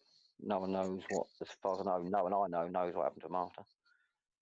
But this, I think, around here, I mean, apart from Cliftonville, Margaret, I mean, in a lot of places, you still don't see a lot of the violence and a lot of the stuff. And this is the thing, it's localised in certain areas. But it's such a volume in small areas, it is a massive problem. Do you know what, Nath? To be fair, I mean, as you know, I'm a Kent girl. I've always been a Kent girl. And Margate has never been, I mean, I've been over there hundreds of times, obviously, but it's never been top on my priority. It's never been a nice town, if you like. Margate has always felt dangerous my entire life. I mean, I'm 56 now, and my entire life, Margate has never felt safe. So I can only imagine how dangerous it feels now. Yeah, I mean, Margate, yeah, it's never been good. I mean, Margate is very famous, not only because in history, but in more times like in the 60s with the mods and the rockers. Basically, they all used to turn up here and have a fight on the beach every year and stuff like that. I mean, it is quite rough around here. It has been classed as one of the most roughest towns in England. So it's always been. But if you're born here, I know it's weird. If you're born here, you're born and you grow up with everybody, and where you sort of know most of the people, you sort your differences out a long time ago. It's when people move in and come here on holidays, bits like that, mainly, really. Yeah. But other than that, it's more crime related. I mean, there's the drug problem in Cliftonville and Margate is just shot up. It's just heartbreaking, that so many of British areas, I mean, like Blackpool, Jesus. I was watching a video last year of somebody who was on Blackpool Beach, and he actually, you could hear him on the video saying, "What the fuck is going on?" You know, he just walked along the Blackpool seafront and it was like little Iran. It was absolutely insane. There were so few white people there. And he said, you know, that Blackpool has been completely destroyed by immigrants. And it's happening all over the country. See, this is the thing. I mean, I do know a lot of immigrants that do live in Ramsgate, Margate, and Broadstairs, generally in Sunny, and most of them are very nice people. Yep. They're amazing. But this is the problem. It's like you'll see the demographics, and you'll find what the problem is when you look at the crime. Look at the crime, because you've got to remember one thing: if these people are willing to do what they're doing to enter a country illegally, so they're willing to commit a massive crime to get into the country, they're not going to worry about the laws when they're in the country. No. And I said, and this is the thing: we're not just and it's not just Islam that we're getting in the way of immigrants. And it's the thing, and the problem is now there's a new narrative now. They're economic migrants. Yeah. I mean, and this is a problem because they're coming from all over the world now. Basically, it's like the EU just said, well, our borders are open and everybody's coming in. Some of the treaties and the pacts they've done, it's ridiculous. There's not infrastructure in most of the countries in Europe to sustain the influx of immigrants. It's just the infrastructure is not there. There's not time to build it. Look at the Eastern Europeans. I mean, a couple of months ago, Liz Horscroft put a video up. And I mean, I know about Romania because I've actually been to Romania 5 or 6 times. I was going out there rescuing dogs, and my God, it was so heartbreaking. But Liz put a video up a couple of months ago, and there was this Great Dane, absolutely beautiful, beautiful dog. And this poor soul was being used by Romanian illegal immigrants. They had no right to be in Britain, and they were literally begging for money because this poor dog was starving. The dog was muzzled, and there was this huge campaign. The dog was eventually rescued, but it was Romanians who were doing it in the middle of London. It's not acceptable. You know, that whatever goes on in their countries is their culture. It's their country. They're now in Britain. They should damn well live by our rules, our culture, our laws. But it's not happening, and nothing is being enforced for fear of the racist card. Exactly. And this is another as well. People got to realise why the immigrants that are coming in illegally and doing all the illegal activities are doing what they're doing. They're actually damaging the genuine immigrants and the genuine refugees that are here, and their efforts and their plight and what they actually have to go through to actually integrate and be part of society. That I mean, and you've got these people like, well, I'm not going to do it. I'm just going to do this. So that means they're actually damaging the people that are genuine, and no one seems to care. I couldn't agree more. But, you know, I mean, going back to the illegals coming in all along the coast, about 98% of them are saying they're Muslim. You know, and we've got the so-called extreme Muslims and we've got the so-called moderates.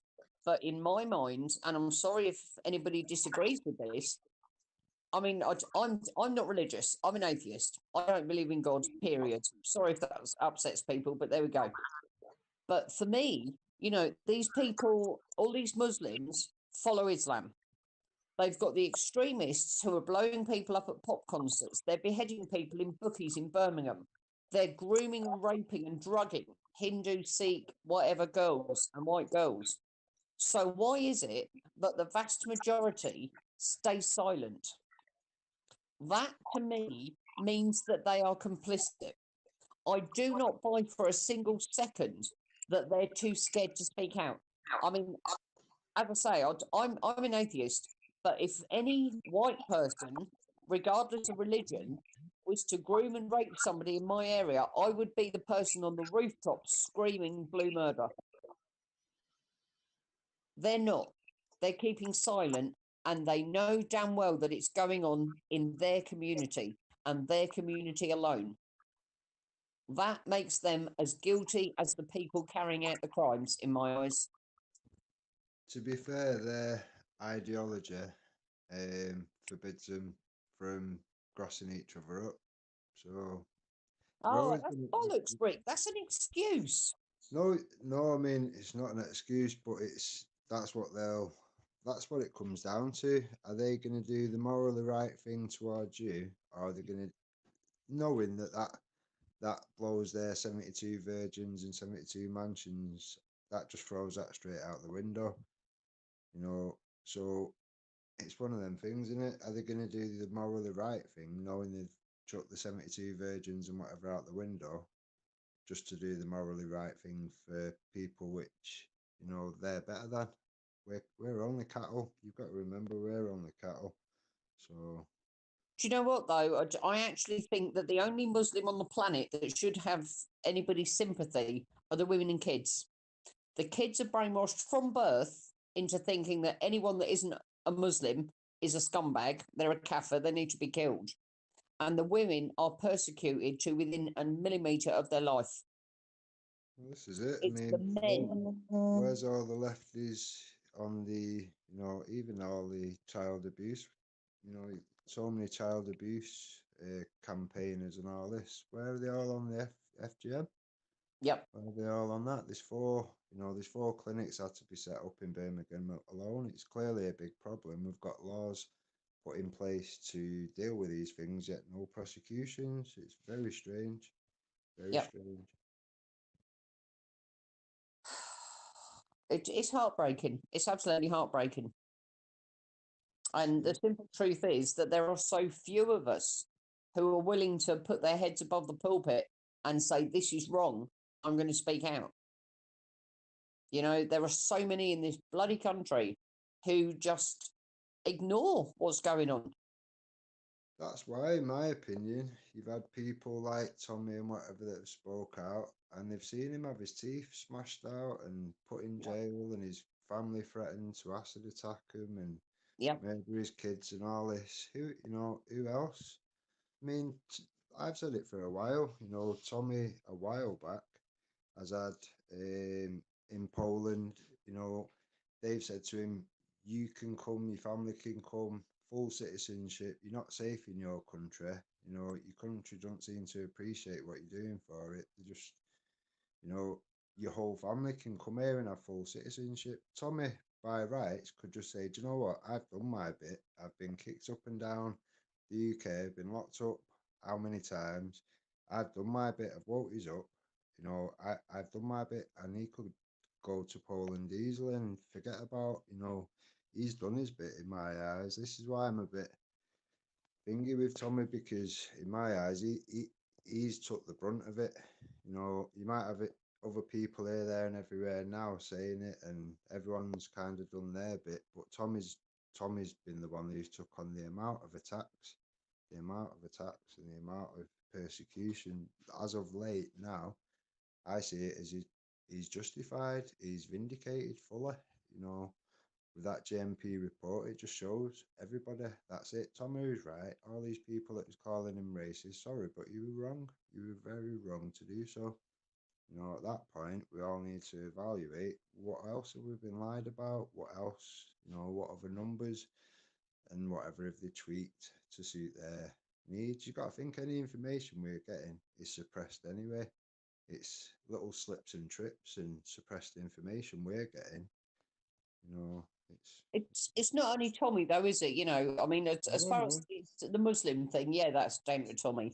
Yeah. But look at Maggie Oliver. I mean, she was persecuted. She lost her job. She lost her home. Yeah. And then you've got Melanie Shaw, for Christ's sake. Poor Melanie is still locked up. And her crime was to speak out against the bastards who were abusing her. And then you've got John Wedger. He spoke out.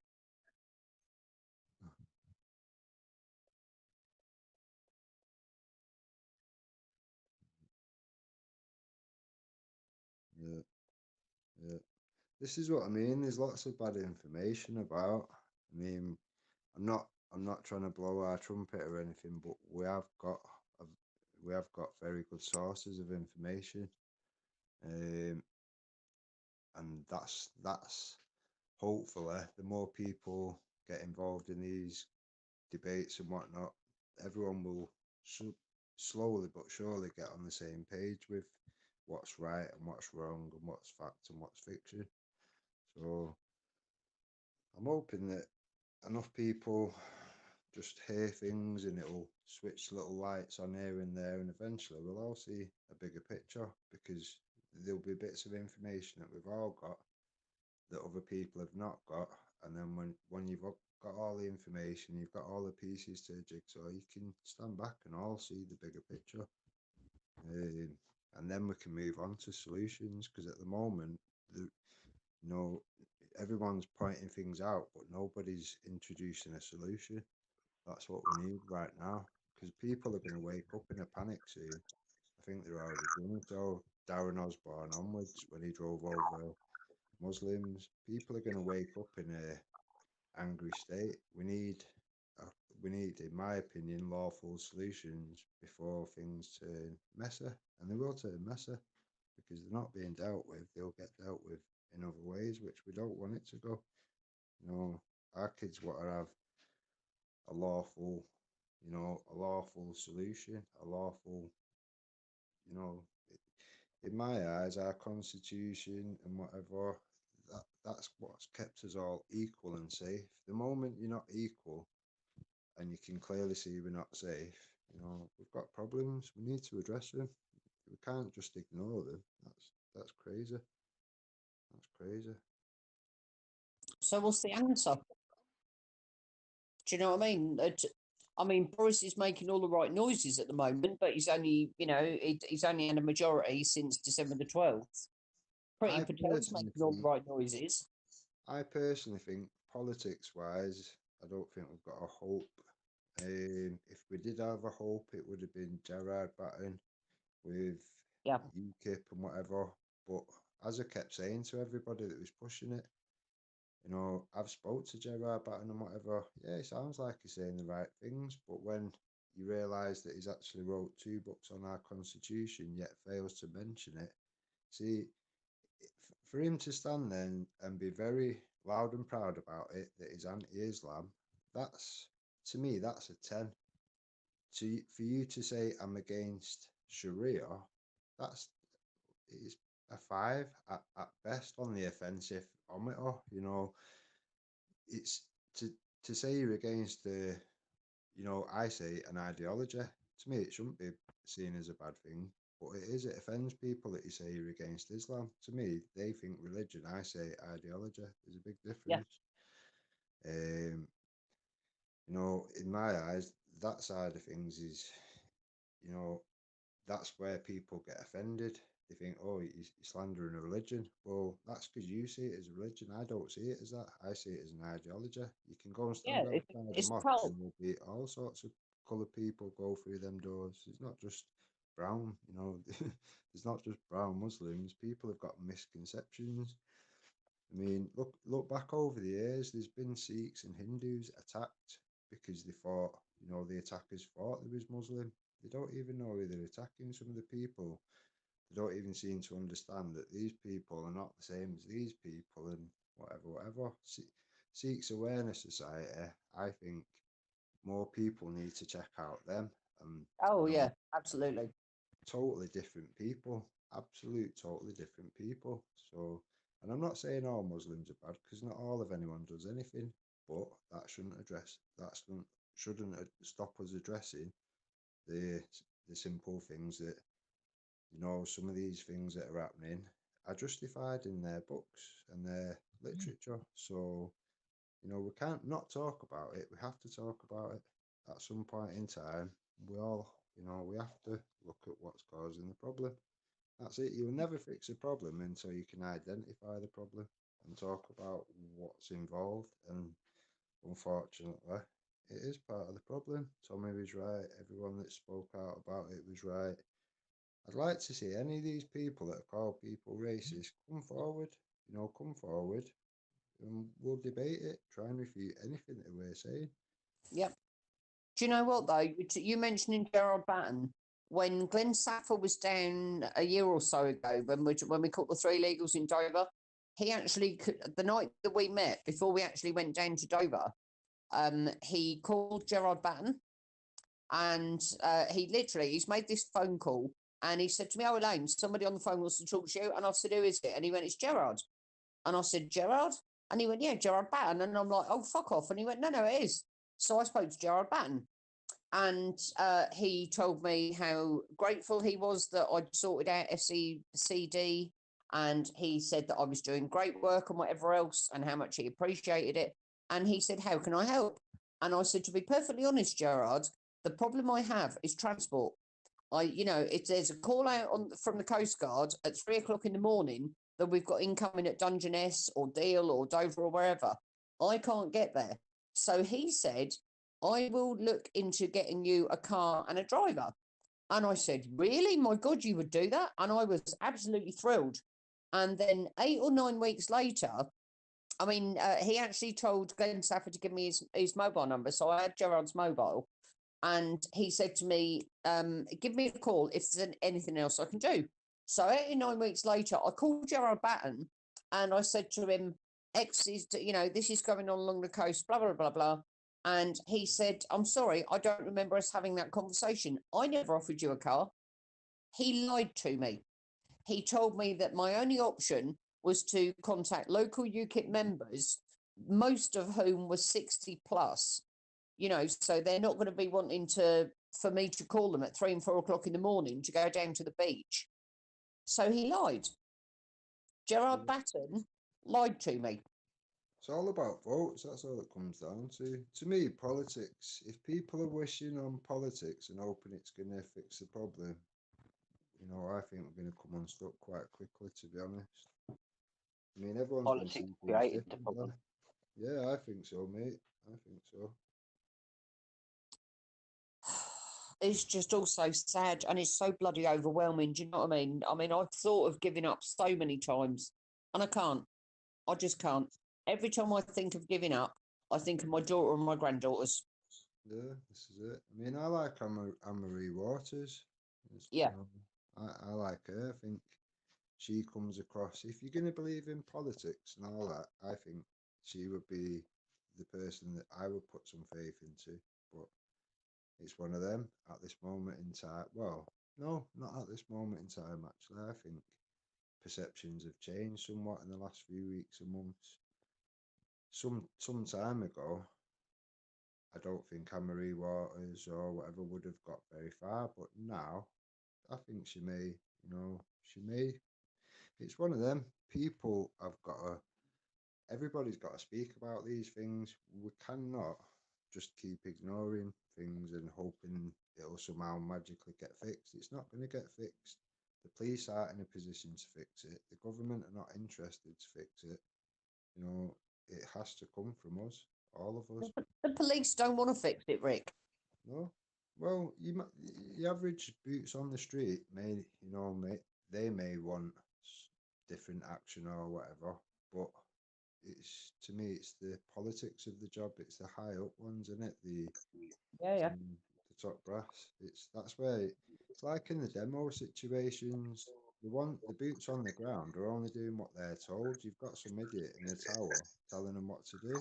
It's not him that's going to get problems or whatever. He's sat high and dry. He's not bothered, is he?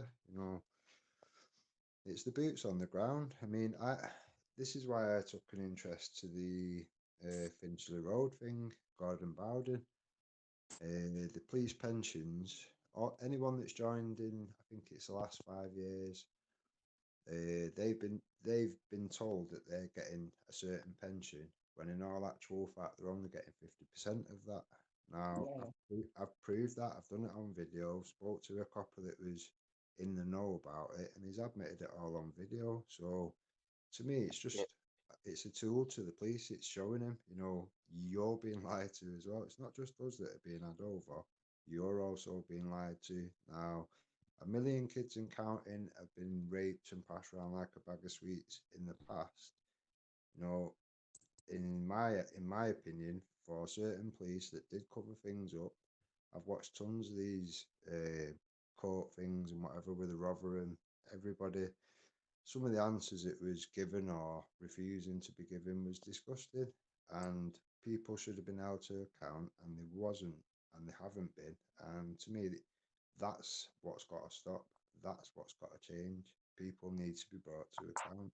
That's it. It's never going to happen, though, is it? Well, something's going to have to happen because people will continue to wake up. I mean, you think for so many years it was drip, drip, drip, and now people have just found out tons of stuff which they thought was far right rhetoric. Has found out now, wow, all these things are true. You know, everything that they've said about Tommy was bullshit. He's been telling the truth. We've jailed him. We've done all sorts to him. It's one of them things. I think the people that have been calling people racist are going to be the angriest because they're the ones that have been lied to. We're not angry in that way because we've not been lied to. We've been pointing it out. We've got used to the attacks. It's like water off a duck's back now when people call you racist. We've been proven right. We've indicated. You know, you're the ones with egg on your face. It's, you know, it is that simple. Now, to me, we have to move forward from here based on the facts. People need to not stray away from the facts at all. You know, facts are facts. If you can't refute it, it's fact. It's as simple as that. Half of these things that are about are government, you know, government documents, Quilliam, you know, Muslim-based, Muslim-run agencies. So this is not dull information. This is genuine information that are coming from the right sources, and even that it's suppressed. So we've got to look at the, you know, the big picture.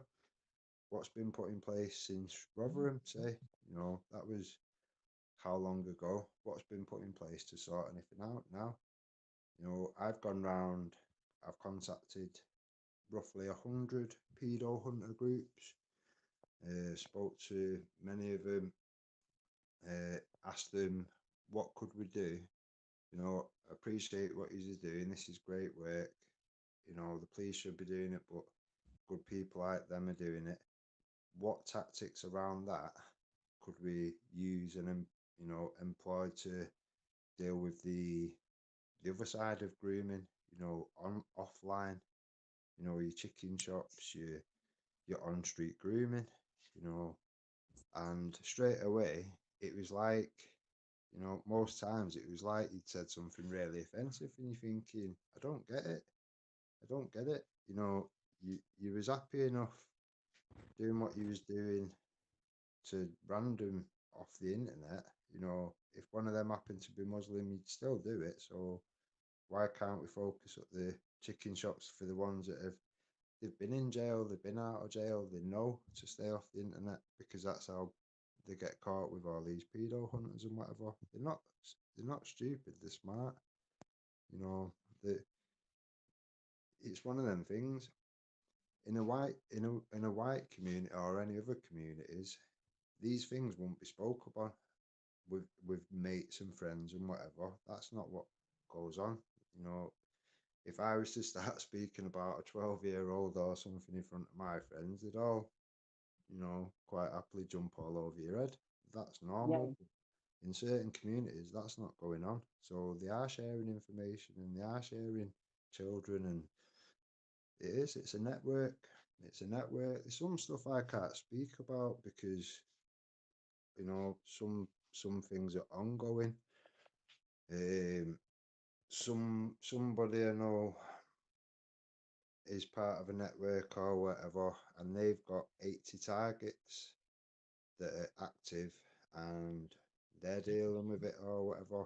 I'm not part of it or whatever, but I know about it, and that's just in a certain area, and that's 80 targets. So these are big problems, these are big issues, and people are skating around it still. You know, to me, that's what's got to stop. People have got to confront the problem head on. That's that.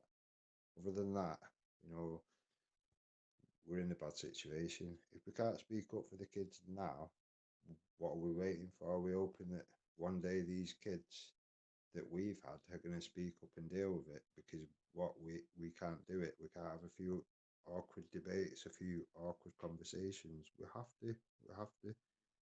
We haven't got a choice in the matter. Look at the LGBTQI plus whatever crap as well, though. Do you know what I mean? Why are people not up in arms, screaming on the streets that it is?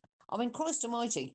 I follow a page on Twitter called Safe Schools Alliance, and they put a letter up a couple of weeks ago from a teacher, and she actually resigned her job because her school, they were teaching between 4 and 11-year-olds, and her school were actually teaching 6-year-old children the best way to give somebody a blowjob.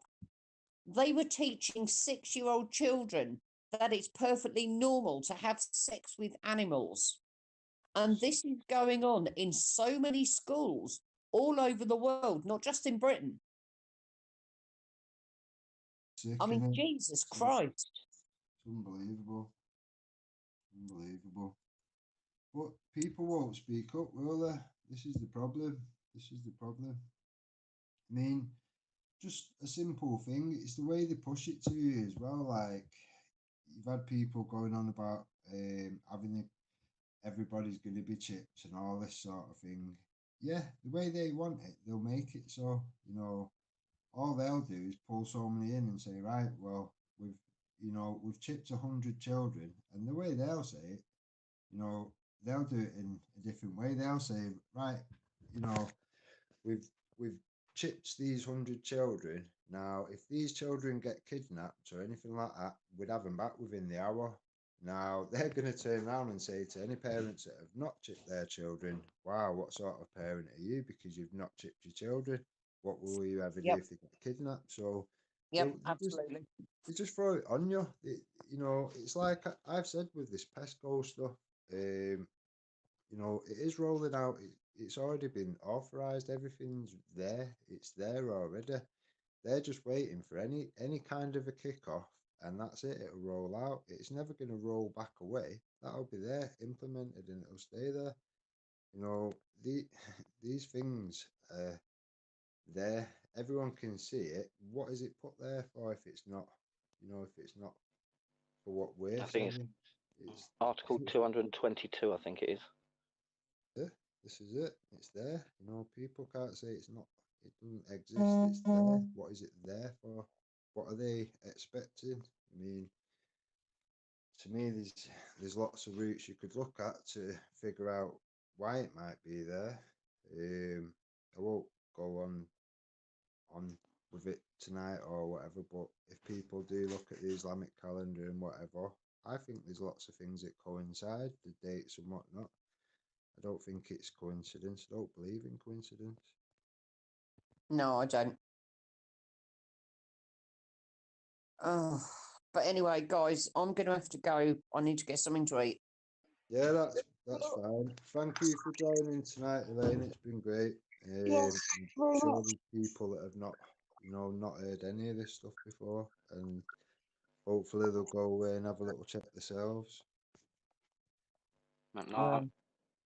We can hope. Yeah, thank you, Elaine. Yeah, cheers, no Elaine. worries, Suze. Well, it's lovely having a catch up with you, Susie, Gary, and Nathan. We haven't spoken for bloody ages. No, last time I saw you, it was at Reading. Yeah, at the mosque demo. Yeah. I remember it well. Yeah, brilliant. All right, then, guys. Well, thank you for having me on. And as I say, if anybody can offer any help of any kind, please email secoastaldefence@gmail.com and I'll get back to you. Brilliant.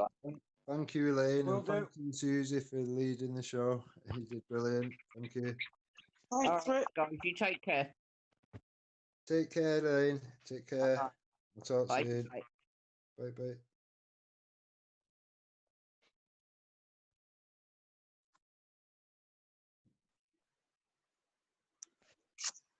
Nice one, Susie.